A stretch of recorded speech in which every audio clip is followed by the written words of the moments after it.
Hi, Mrs. Brown. How are you today? Hi, I'm okay. Okay. I'm Gabrielle, and I'm going to be your student nurse today.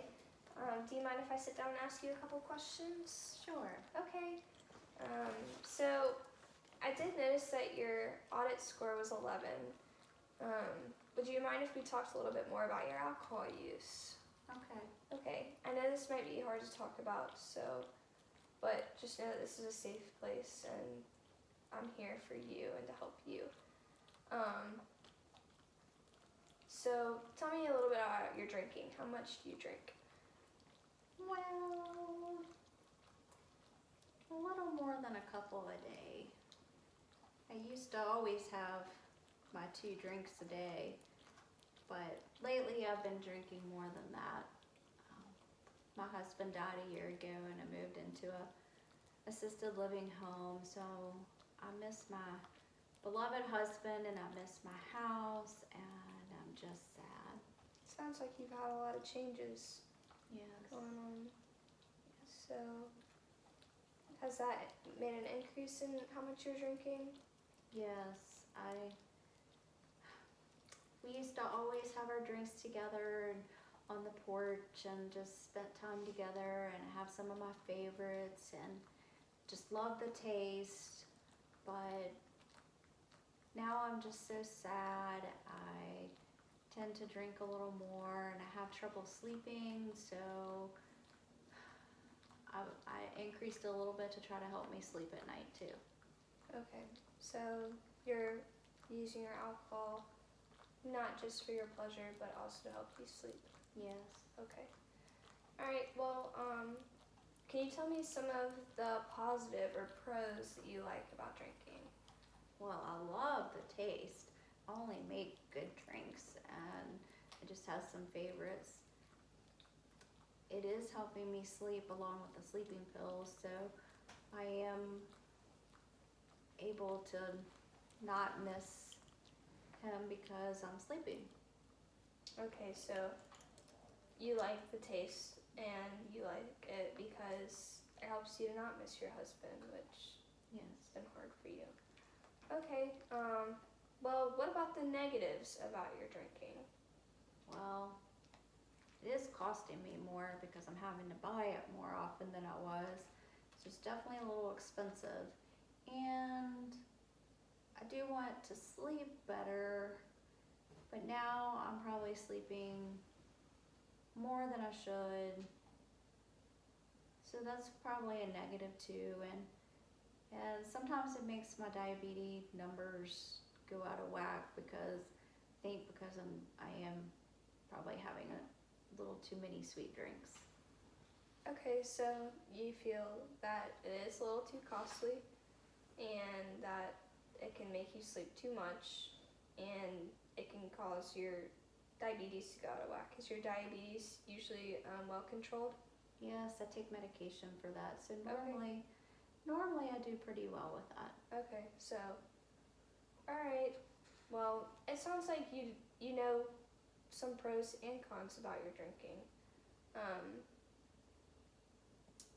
It sounds like it used to be a habit for you and pretty normal for you to drink 2 drinks a day is what you said? Yes.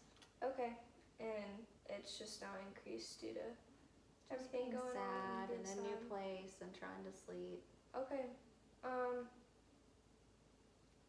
So how's it affecting your sleep? Is this does this happen every day that you become more sleepy, or are you taking things to help you sleep?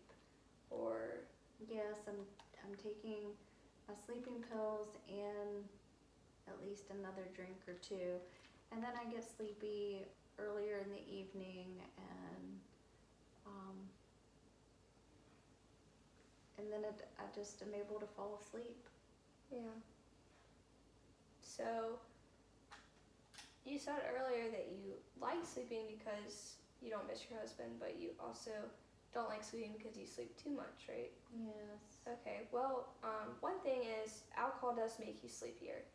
And when you drink it closer to your bedtime, it might help you go to sleep faster, but taking additional medications to go to sleep, that increases it a lot, and you're probably sleeping a lot longer in the morning, go to sleep faster, and that can have a pretty big impact on your body.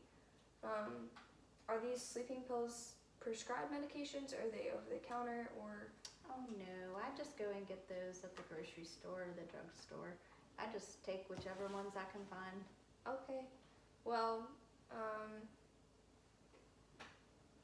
it is important for you to sleep, so that's definitely something that we would like for you to get fixed so that you can sleep and rest, but it's not healthy to take medications and drink alcohol at the same time, because alcohol actually is contraindicated with a lot of medications, and it can cause some really severe adverse effects in some. So it's important to look at these medications that you're taking to see if alcohol does have an effect with them. Have you had any adverse effects or symptoms recently? Well, I did fall recently and I had to come to the ER because I fell, and I was really sleepy. I had fallen asleep, but I got up to go to the bathroom, and I don't know if that was because I had drank or if it was just I just tripped. I don't know, but I just know that I landed in the bathroom and hurt my hip after I did that. Okay. So you were drinking and on sleeping pills at this time? Mm-hmm. Okay. So that's another thing too, is now that you have fallen, you're at an increased risk for falling again. And with drinking alcohol, which can cause your gait to be disturbed a little bit, so your walking becomes a little funky, and you can get confused or not know what you're really doing. And then taking medications as well, that can have a large impact on your health and can cause injuries. Or even with your high blood pressure and diabetes, it can cause your illnesses to become worse. And it can, like I said, it can cause increased effects of medications. And we want you to stay healthy and not go through any of that. I know it sounds like you've been a little sad and depressed lately with everything going on. Yes, Yeah. very. Well, it sounds like you are using alcohol to help you with that, but would you like to see a counselor or someone that specializes in grief to help you find some other coping strategies instead of alcohol? I think that might be helpful for me. This does help some, but I just end up sleeping, and I do really miss them. So sure. Okay. All right. Well, we can talk to your doctor and see if he can get a referral for you. But I do want to give you a handout and something for you to look at and take home. It's the drinking guidelines. So as a woman, it's the recommended guideline is 7 drinks per week and 3 drinks on occasion. So with the amount that you've told me that you're drinking, it is above that, and that can increase your risk for illnesses and injuries. And it sounds like you already have had a fall, and you do have high blood pressure and diabetes, and we want to help you manage that, but it's important for you to know that alcohol does have an effect on that. So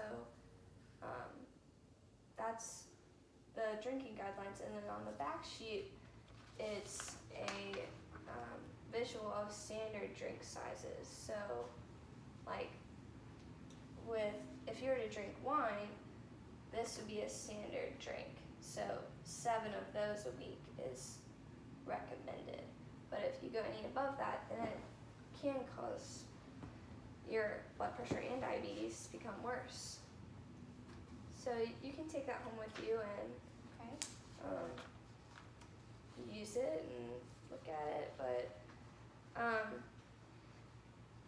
I know that it seems that these past 4 months have been a little difficult for you with all your changes, and but how would you like to change your alcohol use? Would you like to change it, or do you not want to change it? Well, I don't definitely want it to be none. I enjoy my drinks too much for it to be none. I want to have my couple cocktails a day. I'd be happy to get back to my 1 to 2 cocktails a day. And I'd like to be able to sleep, but not be so sleepy all the time. Yeah. Okay, well, it sounds like you're ready to change, and it sounds like you want to change, and I think that you can, and you're definitely capable of it. And we can help you out with ways to decrease your alcohol intake, and it might improve your sleep too. So I do want to ask you, how ready are you to change your drinking habits? Change meaning decrease, not completely, but just a little bit, on a scale of 1 to 10. A 6. Okay, that's a good number for this scale, and I can tell that you're ready to change. How confident do you feel that you can change? I think I'm capable of cutting it back. I don't think I'm ever going to be capable of not having my drinks, but I think I'm ready to change to not have to drink so much every day. Okay, that's good. And like I said, you don't have to stop drinking completely, just decreasing it can really improve your health. So what do you feel would be helpful for you to start to decrease your alcohol intake? I'm not really sure. Maybe I can save my drinks until right before dinner time or right after dinner time, so that then maybe those 1 or 2 drinks will make me sleepy enough, and if I don't start earlier in the day, I will less likely to drink more. Okay. Yeah, I think that's a good plan. What do you feel like with your sleeping? I know that seems like to be a problem for you. Have you tried anything other than sleeping pills? Not really. I don't know if it's my new bed or my new place or just all the new changes. I don't know, but no, just having a couple more drinks, I think, was more because I was sad at first, but then I couldn't go to sleep, so I started taking the over-the-counter sleeping pills. Okay, well, one thing that I know you have had a lot of changes, and that can affect sleep, and being in a new place and new environment in your bedroom and everything. You could try putting things out that seem familiar to you, or putting your bed in the same place in the room that it was beforehand might help. Trying easy things like that, or turning a light on or turning one off, making it colder, making it warmer, whatever was comfortable to you beforehand, might help your body sleep a little bit better if it recognizes it. But it really seems like you want to change, and I'm glad that you do, and hopefully this counselor can help you out and with some other coping mechanisms. Yeah. Would you like to come back and meet with us in about 2 weeks, and we can talk about your progress and if there's anything else that we need to talk about? Sure. Okay. Alright, well, we can get you set up for that, and do you have anything else that you need to talk to me about or want to? I don't think so. Okay. Alright, well, thank you for talking to me today and Thank you. everything, but alright, I'll see you in 2 weeks. Okay, thank you.